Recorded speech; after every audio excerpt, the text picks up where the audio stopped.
The Nexus War College existed to break minds in the most educational way possible. Perched on the crystalline moon of Arcturus Prime, the Academy drew the galaxy's finest military prospects, like a gravitational anomaly draws debris, inevitably, and with predictably messy results. The architecture itself seemed designed by someone with a doctorate in intimidation. Soaring spires that twisted through dimensional folds, training grounds that existed in 17 different gravity wells simultaneously, and dormitories built from materials that technically shouldn't exist according to most species physics. But none of that compared to the real centerpiece of institutional sadism, the gauntlet. Cadet Zethkri, your psychological profile suggests you have what your species calls unbreakable determination, Instructor Varn announced, her mandibles clicking in what passed for amusement among the technol. Care to explain why you lasted exactly 14 minutes? The Centauri cadet's normally pristine blue skin had taken on an unsettling gray pallor. His 3 eyes wouldn't focus properly, and when he spoke, his voice carried the distinctive tremor of someone who'd just discovered that logic was a luxury the universe occasionally chose to revoke. The scenario involved a choice between saving a child or saving a city, Zethkri whispered. But the parameters kept shifting. Every time I calculated the optimal solution, the variables changed. The child became multiple children. The city became multiple cities. Then the children were in the cities, but saving them doomed other cities with other children, and those cities contained the families of the first children, and— Yes, Varn interrupted, her patience wearing thin. You experienced recursive ethical paralysis. Textbook response to Scenario 7. Alpha. Next.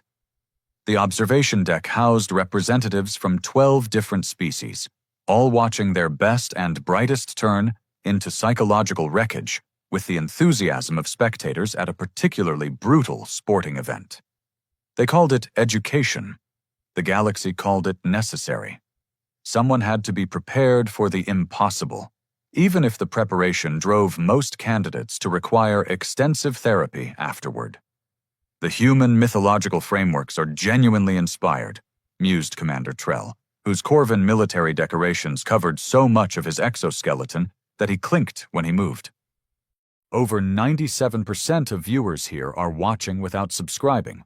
Don't be one of them. Hit that subscribe button right now and join the journey. Every click helps us grow stronger, and you'll never miss the next epic story. Whoever designed these scenarios understood psychological warfare on a level we're still trying to comprehend. Understood is past tense, corrected Doctor. Yith from her position hovering near the ceiling.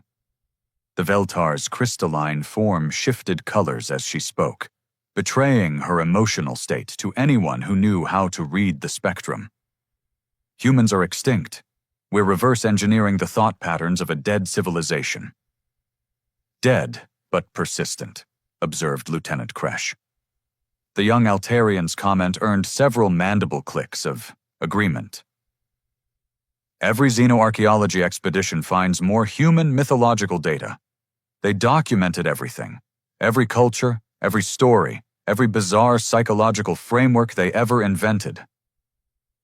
And we built our ultimate military trial around them, added Commander Trell, because apparently human psychological scenarios are the most complex torture devices ever created. On the floor below, another cadet was being helped out of the simulation chamber. The Rylaxian's tentacles had gone completely rigid, a stress response that typically lasted several hours. That's the third one today, Doctor, Yith observed, her crystalline form now cycling through worried purples and oranges. And it's only noon. The mythology trial serves its purpose, Instructor Varn declared. If you cannot navigate the psychological frameworks of an extinct species, how can you hope to understand living enemies? But surely, interjected Cadet Mordak from the observation area, there must be some technique, some approach that could work? In 1,000 years, has no one found a pattern? The assembled instructors exchanged glances that could have frozen helium.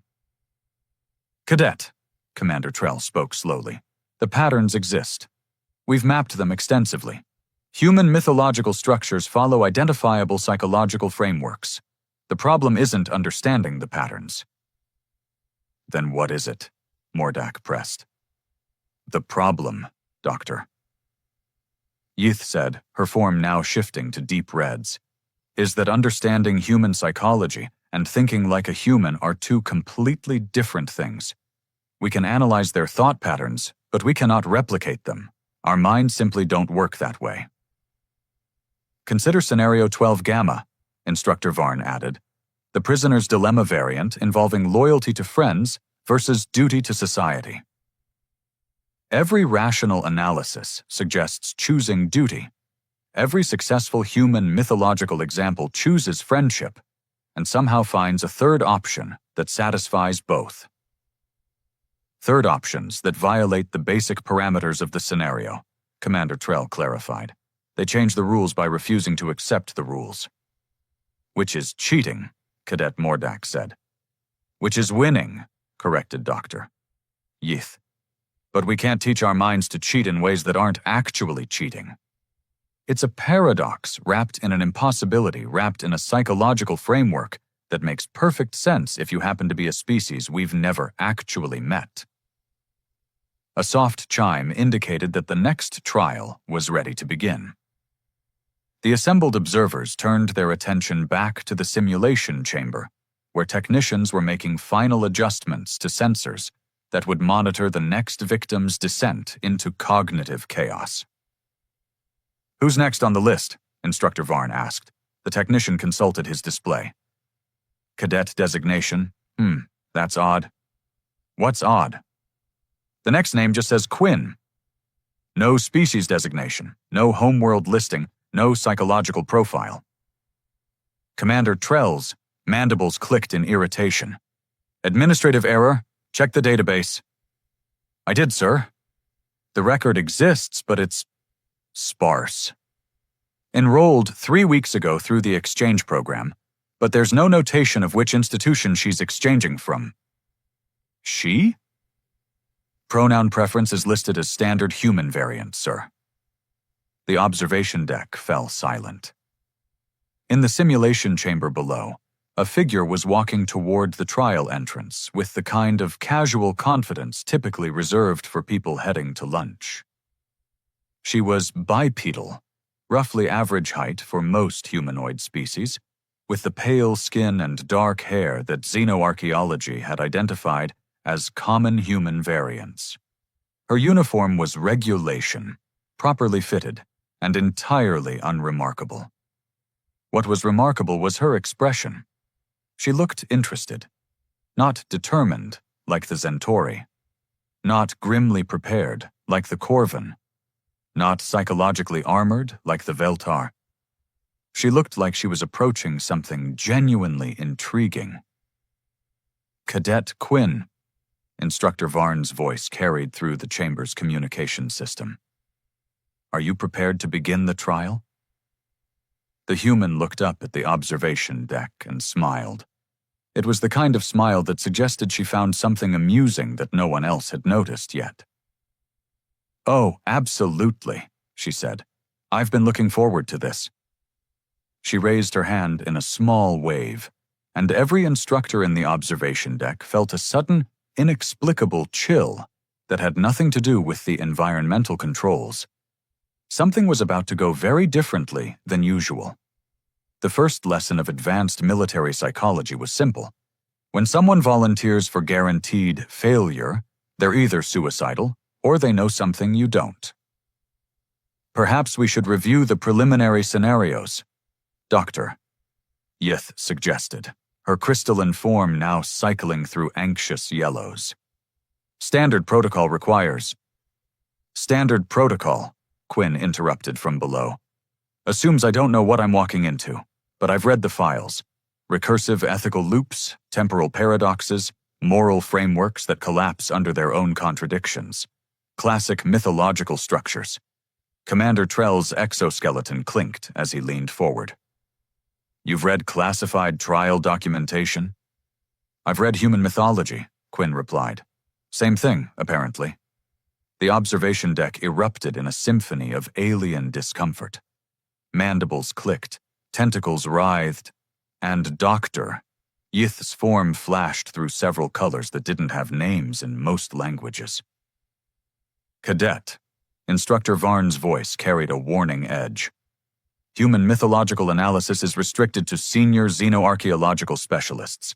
These scenarios are reconstructed from fragments. From the Odyssey, the Mahabharata, Journey to the West, and approximately 47 other narrative cycles, Quinn said, examining her fingernails with the casual air of someone discussing weather patterns. Plus the philosophical frameworks from Plato's Republic, Zhuangzi's Paradoxes, and that whole mess Kierkegaard made about faith and reason. Lieutenant Kresch's normally steady voice cracked slightly. How do you know those reference designations? Education system back home was pretty thorough. The first trial scenario materialized around Quinn. A burning city, screaming civilians, and a choice between saving a hospital full of children or a research facility containing the cure for a plague that would kill millions. Standard parameters included a time limit that made saving both impossible, fail-safes that prevented creative solutions, and psychological pressure designed to induce decision paralysis. Quinn looked around, nodded thoughtfully, and walked toward the research facility. Predictable, muttered Cadet Mordak from the observation deck. Utilitarian calculus. Save the many, sacrifice the few. Except Quinn didn't enter the research facility. She stopped at the building's emergency power junction, pulled a maintenance panel open, and began rewiring the electrical grid. What is she doing? Commander Trell demanded. The answer became apparent 30 seconds later when every screen in the city scenario began displaying the plague cure formula. Quinn had patched the research facility's database into the emergency broadcast system, turning every display screen, communicator, and information terminal into a data repository. She's distributing the cure, Doctor. Yith whispered, her form now a confused swirl of colors that had no precedent in Veltar emotional spectrum analysis. But the scenario parameters don't allow... She's not working within the scenario parameters, Instructor Varn observed, her mandibles clicking in rapid patterns that indicated deep thought. She's treating the scenario as an engineering problem instead of an ethical dilemma. Quinn finished her rewiring, then jogged towards the hospital. She spent exactly 4 minutes organizing the evacuation with ruthless efficiency, turning the scenario's civilian population into an organized rescue operation that cleared the building in record time. The scenario should have ended, Lieutenant Kresch said. She solved both problems. That's not possible. It's not solving, Commander Trell corrected. It's cheating. Is it? Quinn's voice carried clearly through the chamber's audio system as she addressed the simulation's AI directly. Did I violate any explicitly stated rules, or did I just refuse to accept your artificial limitations? The AI's response was a long pause that stretched uncomfortably through the observation deck. Scenario parameters. Satisfied, the AI finally announced. Proceeding to Trial Level 2. The burning city dissolved, replaced by something that made several observers step back instinctively.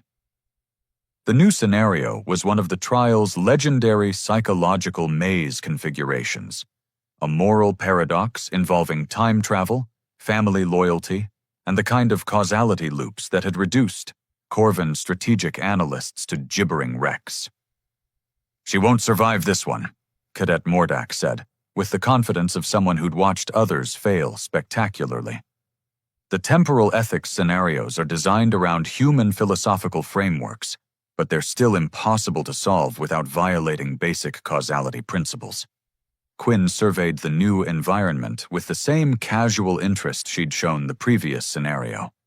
The setting was a space station, where she was presented with the opportunity to prevent a disaster by traveling back in time. but doing so would erase the timeline where she learned about the disaster in the first place. "Oh, come on," she said to the empty air. "The grandfather paradox? Really? That's undergraduate philosophy." She walked directly to the time travel device and activated it without hesitation.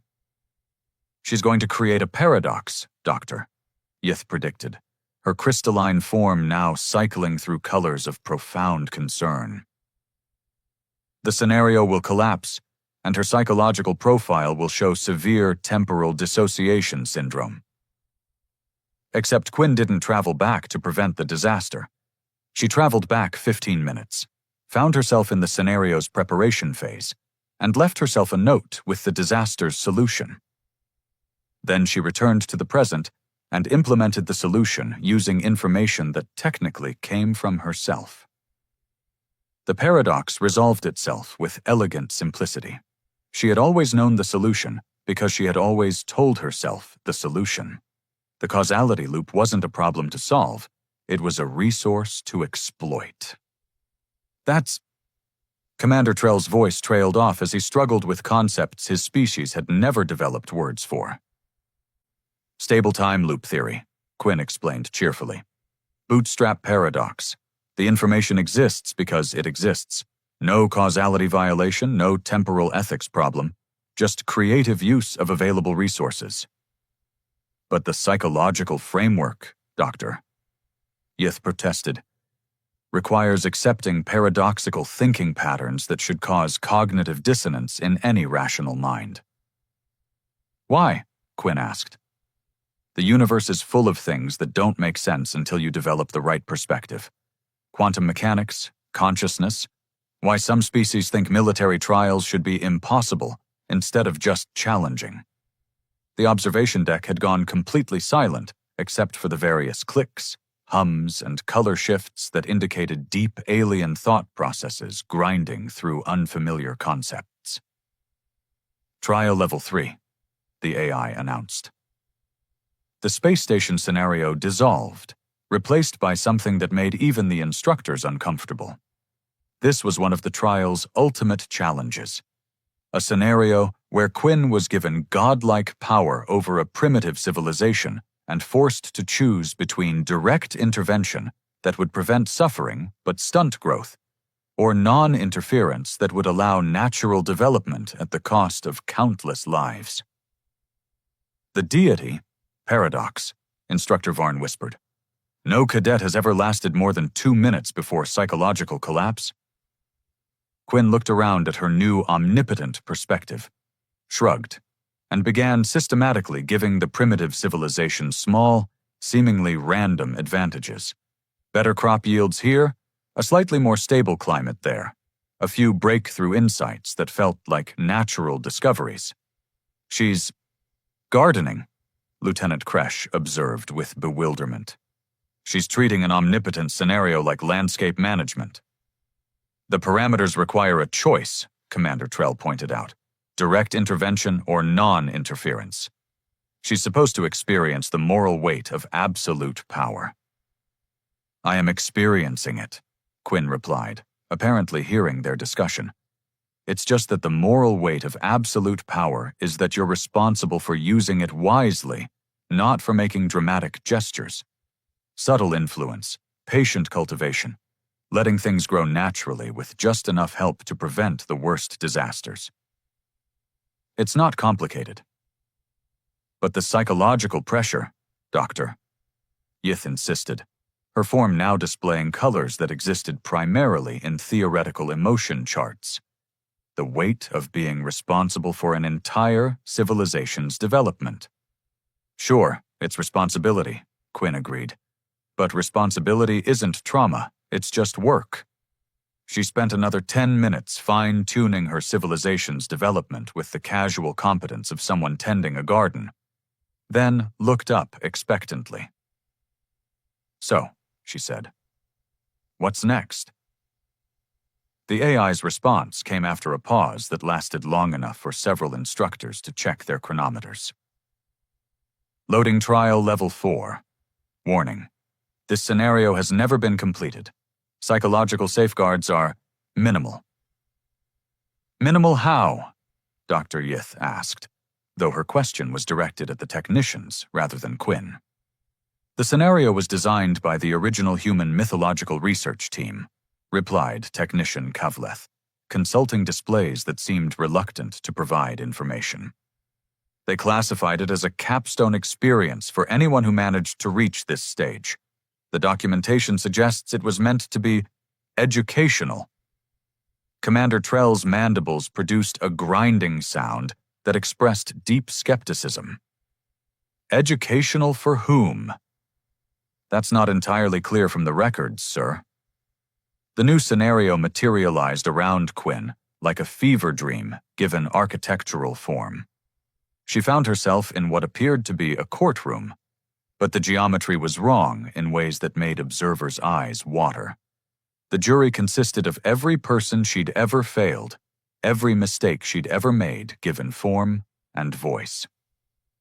The prosecutor was a perfect copy of herself, arguing that her very existence was a crime against the universe's natural order. Existential tribunal, Instructor Varn identified grimly. The scenario forces the subject to justify their own right to exist while confronting the cumulative weight of their moral failures. Most species experience complete ego dissolution within minutes. Quinn listened to the charges against her with the same polite attention she might give a weather report. Her prosecutor self was thorough, listing failures both personal and theoretical, building a case for cosmic irrelevance with devastating precision. "How do you answer these charges?" the nightmare judge demanded. "I don't," Quinn replied simply. The courtroom fell silent. Even the psychic pressure of accumulated guilt seemed momentarily confused. "I don't answer because the premise is flawed," Quinn continued, addressing the prosecutor self directly. "You're asking me to justify my existence as if existence requires external validation. But existence is its own justification.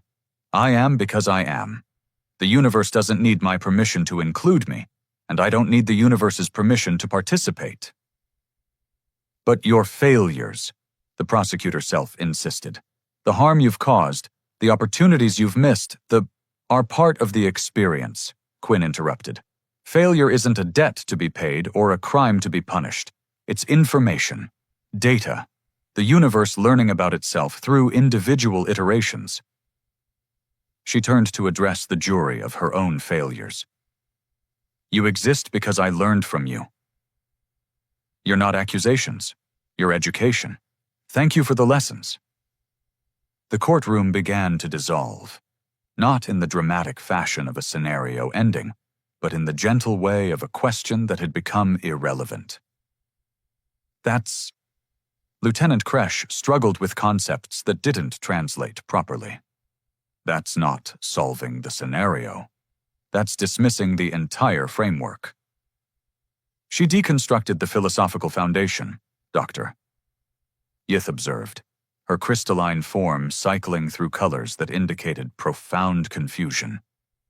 "But deconstruction isn't supposed to be a solution." "It is if the framework was the actual problem," Quinn pointed out. The AI seemed to be having an extended conversation with itself before announcing, "Trial Level 5. Final scenario. Warning, this level was never intended to be reached." "Never intended by whom?" Commander Trell demanded. "Unknown. Records indicate the scenario was sealed by order of the original research team with a notation, for emergency use only. Do not activate unless absolutely necessary." "And you consider this absolutely necessary?" Instructor Varn asked.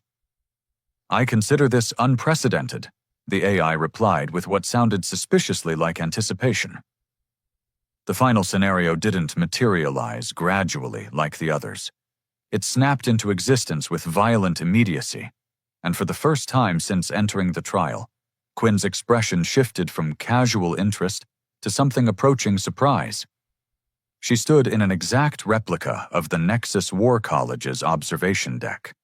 But in this version, she was looking down at herself in the trial chamber, while alien observers watched with expressions of growing horror. It was recursive observation.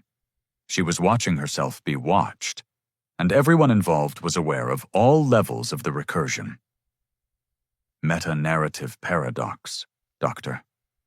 Yith whispered, her form now displaying colors that hurt to look at. She's been placed in a scenario where she must observe herself completing the scenario she's currently in. That's logically impossible, Cadet Mordak protested. The recursive feedback should cause immediate cognitive collapse. Except Quinn was studying the recursive loop with obvious fascination rather than horror. "Oh, this is clever," she said admiringly. "Whoever designed this understood storytelling on a fundamental level. It's not a paradox, it's an invitation." "An invitation to what?" Commander Trell asked, though something in his voice suggested he was afraid of the answer. "To step outside the narrative entirely." Quinn walked to the observation deck's main console and began adjusting controls that shouldn't have existed in a simulation. "Cadet, what are you doing?" Instructor Varn demanded. "Accepting the invitation," Quinn replied, her fingers dancing across controls with practiced familiarity. "The scenario is asking me to recognize that I'm in a story. So I'm acknowledging the story, understanding my role in it, and choosing how it ends." The recursive observation loop began to unravel, but not chaotically. It dissolved with the systematic precision of a puzzle being solved by someone who had designed it themselves. "That control interface," Lieutenant Kresh said slowly, "those aren't simulation controls. Those are Academy monitoring systems, Doctor." Yith confirmed, her form now cycling through colors of pure amazement. "She's accessing the actual observation deck systems from inside the simulation." "Which should be impossible," Commander Trell added. "Impossible assumes the simulation was ever really separate from reality," Quinn said cheerfully. "But if you're running a scenario about recursive observation, the barrier between simulation and reality becomes flexible." The trial chamber's walls became transparent, revealing not the crystalline architecture of Arcturus Prime's surface, but something else entirely. Through the transparent barriers, the observers could see other observation decks, other alien species, other versions of themselves, all watching different versions of the same trial. "How many academies are running this trial?" Dr. Yith asked weakly. "All of them," Quinn replied. "Every species that found human mythological data, every civilization that thought they could reverse engineer human psychological frameworks. Everyone who decided that understanding extinct human thinking was the ultimate military preparedness exercise." She gestured to the expanded view beyond the chamber walls. "You're all here. Watching. Learning. Trying to figure out how human minds work by putting your best candidates through scenarios designed by humans. For humans, using human psychological frameworks." The assembled observers stared at the revelation with varying degrees of alien horror. "But humans are extinct," Cadet Mordak said desperately. Quinn's smile returned, and this time it carried implications that made the environmental controls feel inadequate. "Are we?" The question hung in the air like a gravitational anomaly, bending everything around it into impossible configurations. "Records confirm human extinction approximately 3,000 years ago," Technician Kavleth announced, though his voice carried the uncertainty of someone double-checking math that had suddenly become unreliable. "Solar system sterilization event. No survivors documented." "Documented by whom?" Quinn asked, and the simple question contained implications that made several observers recalculate their understanding of galactic history. Commander Trell's exoskeleton began producing a nervous clicking pattern. The Corvin Expeditionary Force surveyed the Sol system after receiving automated distress signals. No life signs detected. Planetary surface rendered uninhabitable by systematic nuclear bombardment. Automated distress signals, Quinn repeated thoughtfully. Convenient timing. Almost like someone wanted you to find an empty system right when you were ready to look.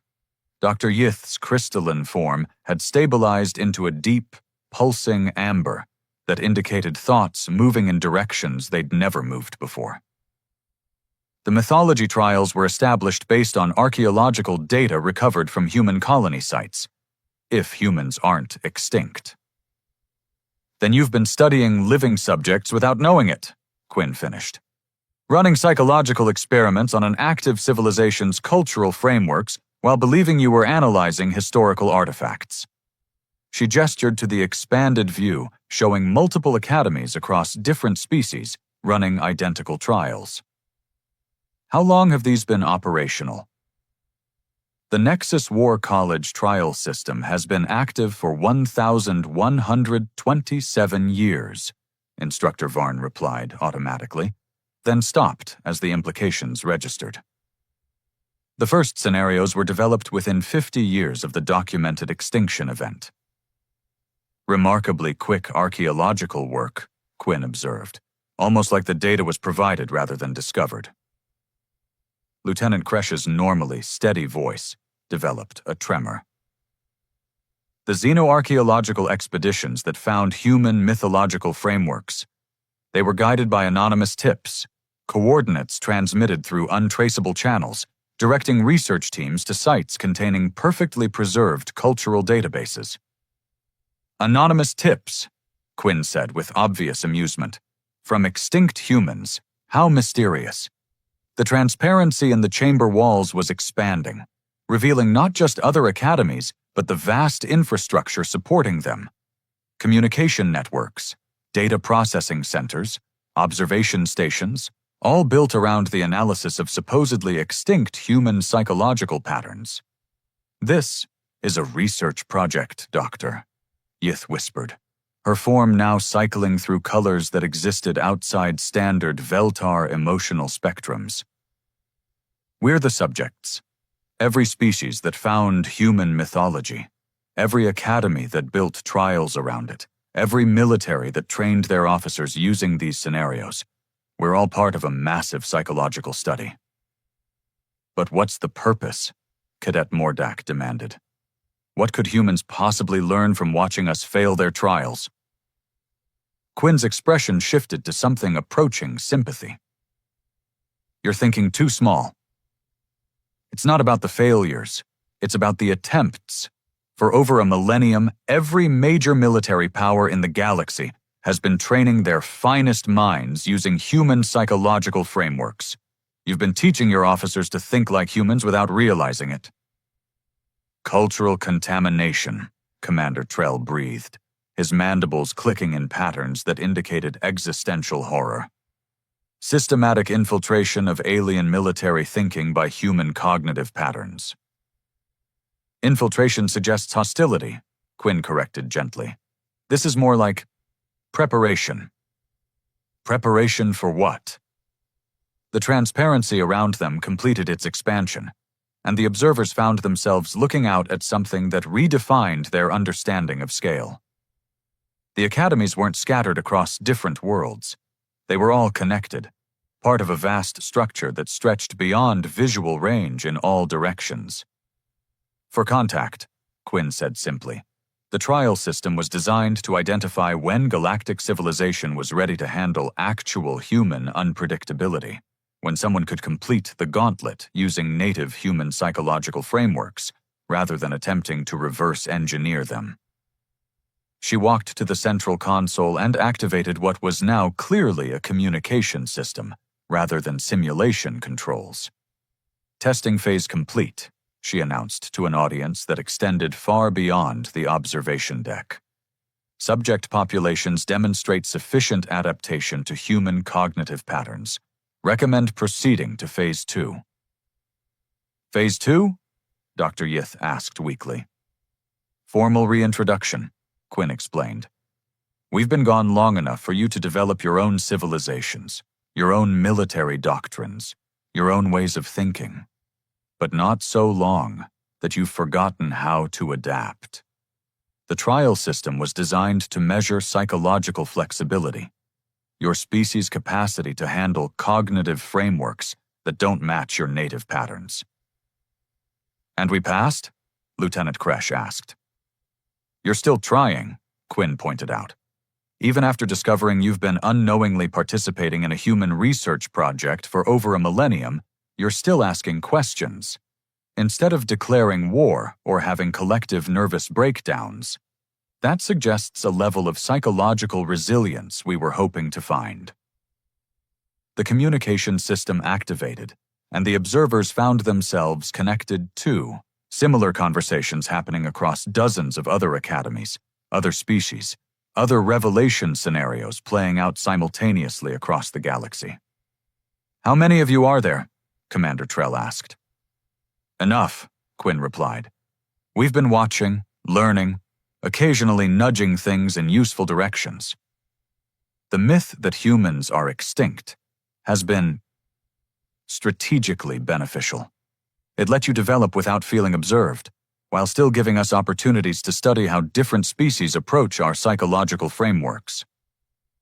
The colony sites where mythology was discovered, Instructor Varn realized, those weren't archaeological sites. They were observation posts. Very good. And the automated distress signals that led to the discovery of our allegedly sterilized homeworld were breadcrumbs. We wanted you to find an empty system, confirm our extinction, and move on without looking too closely. But why reveal yourselves now? Dr. Yith asked. Quinn's smile returned, carrying the same casual confidence she'd shown when first entering the trial chamber, but now it was contextualized by everything the observers had learned. Because the trial system has served its purpose.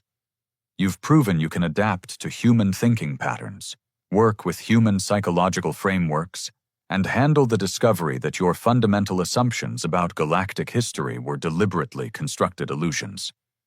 That suggests we can probably have a conversation without anyone immediately trying to kill anyone else. She gestured to the expanded view, showing the vast network of interconnected academies and observation systems. Besides, she added, maintaining the illusion of extinction was getting expensive. Do you have any idea how much energy it takes to fake the sterilization of an entire solar system for 3,000 years? The observation deck fell silent except for the various sounds of alien species having their worldviews fundamentally restructured. Finally, Cadet Mordak spoke. So what happens now? Quinn checked a chronometer that definitely hadn't been part of the simulation equipment. Now, she said, we have about 6 hours before the first official diplomatic contact protocols activate. I'd suggest using that time to prepare your superiors for some very interesting conversations. She paused at the chamber's exit, looking back at the assembled observers with obvious fondness. Oh, and congratulations on completing the trial, all of you. The whole point was never whether individuals could solve human scenarios. It was whether your civilizations could adapt to finding out that everything you thought you knew about humans was a carefully constructed educational experience. And if we hadn't adapted? Dr. Yeth asked. Quinn's smile became something altogether more complex. Then we would have waited another few thousand years and tried again with your successors. We're very patient. It's one of our more endearing qualities.